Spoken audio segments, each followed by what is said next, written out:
ang pag-uusapan natin ngayong umaga is about, bakit mabagal ang kaparusahan sa mga nagnanakaw habang mabilis ang pagpapatahimik sa mga nagsasalita laban rito.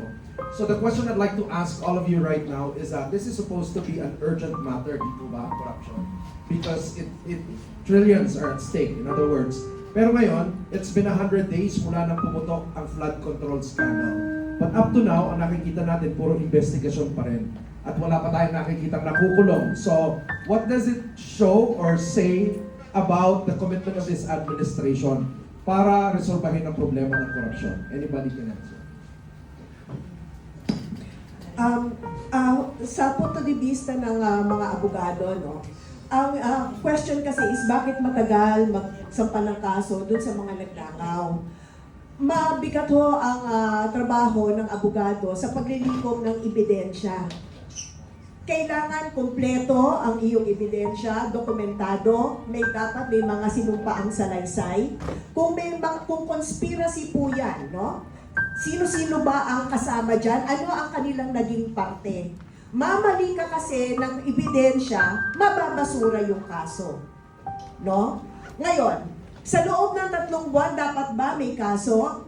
Depende po yan, ano na ba ang nakuha nilang ebidensya. Dahil ho, hindi tayo parte ng kanilang investigasyon, hindi ho natin masasabi kung sapat ba yung panahon na dapat sa loob ng 3 buwan, meron na dapat nakasuhan. Ngayon, sa usaping pagpaparusa, no, o pagpapakaso dun sa mga nagsasalita, madaling kasuhan ng libel. Bakit? O kaya yung cyber libel. Magkaroon ka lang ng isang quotation, isang clip, pwede ng ebidensya yun eh. Ang bilis. At hindi mo kailangan ng conspiracy, no? Hindi mo kailangan magtulong-tulong kayo para gumawa ng libel. So, yun ang sa punto de vista ng batas. Pero, sabi nga nila, sa taong gusto, may paraan, sa taong ayaw, puro dahilan, no? Kaya dun sa sinasabi nga na naiinip na ang taong bayan, yung magnakaw ka lang, di ba? Ang bilis, di ba? Dadalhin ka na, i-inquest ka na kaagad kay piskal. Tapos niyan, ilang oras lang, meron ka ng kaso. Dito sa nangyayari ngayon, no? Dito sa pagsisiwalat, dito sa flood control, yan ho ang magiging mabigat na papel ng mga abogadong magsisiyasat ng ebidensya at mag-aayos no dapat nakarampatang kaso na dapat isampa. Kasi pag namali ka rin naman ng isinampa mo, mababasura pa rin ang kaso. Sa naranasan namin ni Attorney Yvette yan sa PACC, talagang tambak po ang kaso. No? So, there are cases kasi na pwede mong i-prioritize simply because yung public demand, di ba? Tsaka kung ano na nakalatag na ebidensya. In this case, people are pointing at the President and the Speaker. Di ba? So, kaya naiinis sa mga tao dahil ang puro mga small fry ang sinisimulan. Ang dami ng district engineer, DPWH, low-ranking officials na nadampot, nakulong, nakasuhan na, na mugshot na. From secretary down to the department, district engineer level, nag-resign na. Resign na, diba? May mga congressman na pinangalanan at pinirekomenda sa ombudsman na for investigation. Pero with the Zaldico exposés, the president has to come out in the open already. Wag na muna yung korte, let the Department of Justice and the ICI and the ombudsman do their job. Pero yung para sa tiwala ng tao, public office, say public trust, wag muna doon sa korte, para sa tiwala ng tao.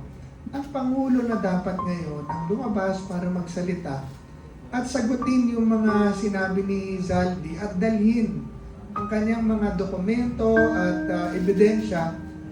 Ako, I will go to the, wag na ako, diba? Maybe he can go to the Senate Blue Ribbon Committee committee para doon siya magsalita, marinig siya ng lahat, and allow the senators to question him para marinig ng publiko, and he can call up the ombudsman and ask the ombudsman, do an impartial probe on my office. Para sa ganon, alam na ng taong bayan kung ano ba ito sinasabi ni Saldico na nag-deliver siya ng 25 billion pesos sa bahay mo. Tapos ano ba itong 100 billion pesos na insertion sa sinasabi mo? Nalinya po yung sabing insertion. Ito ang sinasabi ni Saldi. Nilabas si Saldi naman sa kanyang Facebook yung mga dokumento. Sabi niya, hindi akin yan, akin yan.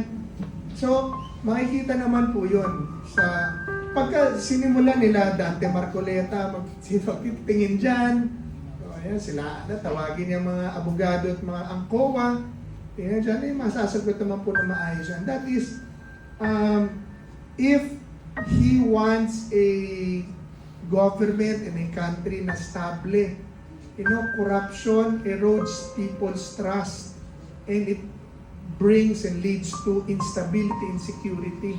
Kaya ang ating bansa ho, ang gulo-gulo ngayon, diba? Bagsak ang credit rating, bagsak ang investment, there are threats of destabilization, kasi nga ho, wala yung tiwala. And that's what corruption does. So, sa akin, bago tayo pumunta doon, the lawyers will know what to do. Pero as a leader, as the president, who is staying there all because of trust. Trust lang naman ang mandato nila. To regain that trust, he has to answer directly the allegations that was heard against him by Zaldico, who was their operator. Bakit significant at important at weighty ang sinasabi ni Zaldi? Because he was the chairman of the Committee on Appropriations, kanang kamay ng speaker na pinsan niya. So all these statements they are corroborating together with the statements of other congressmen and DPWH officials from secretary to undersecretary to the district engineers to the contractors.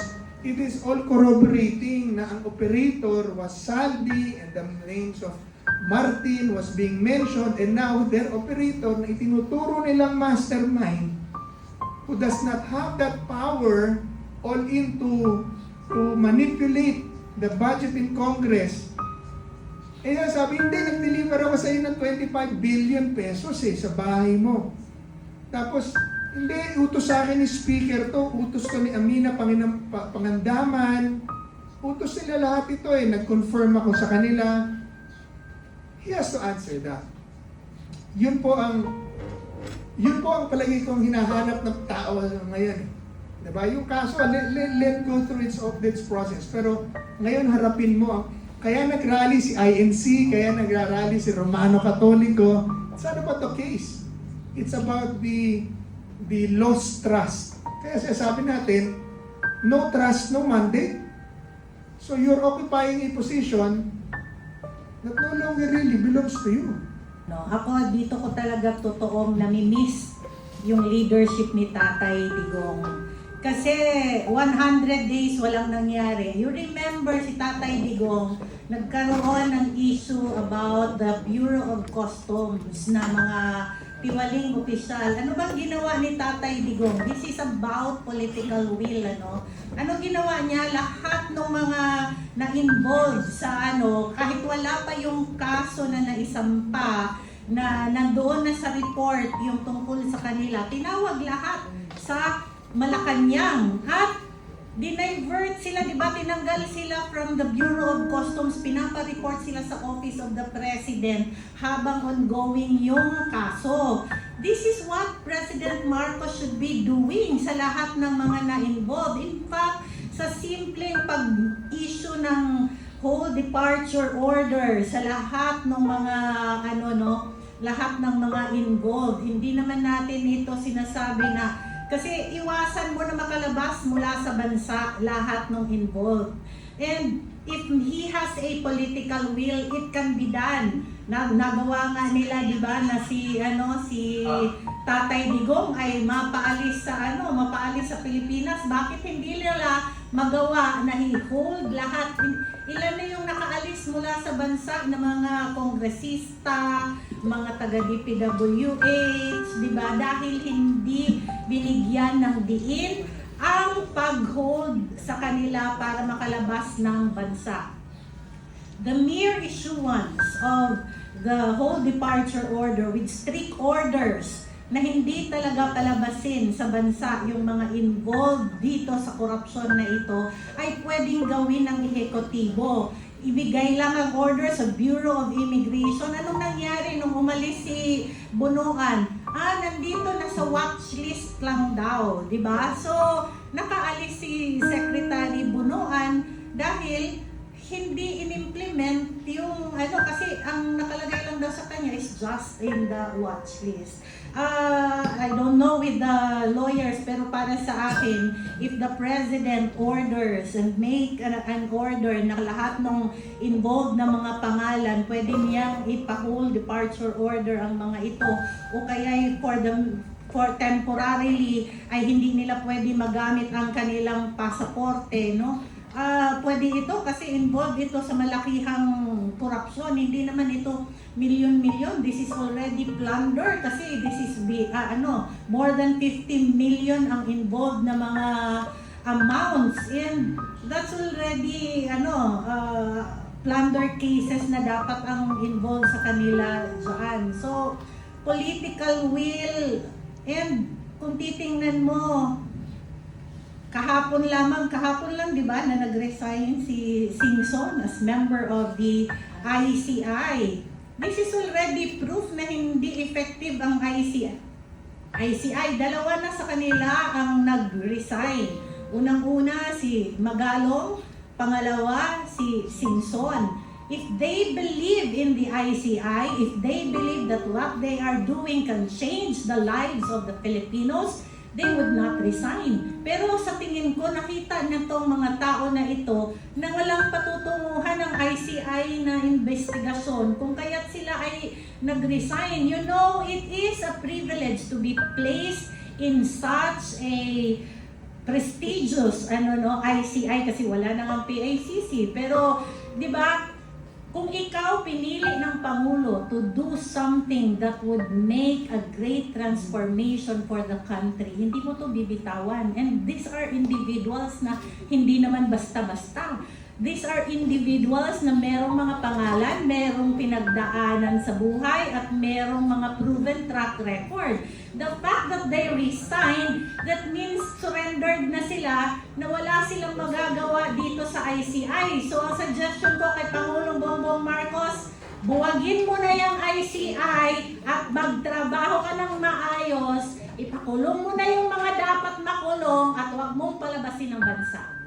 Ang importante sa isang leader or liderato, ang laging titignan mo dyan, kredibilidad, integridad, yung kanyang accountability, at syempre, kung anong klaseng pamumuno meron.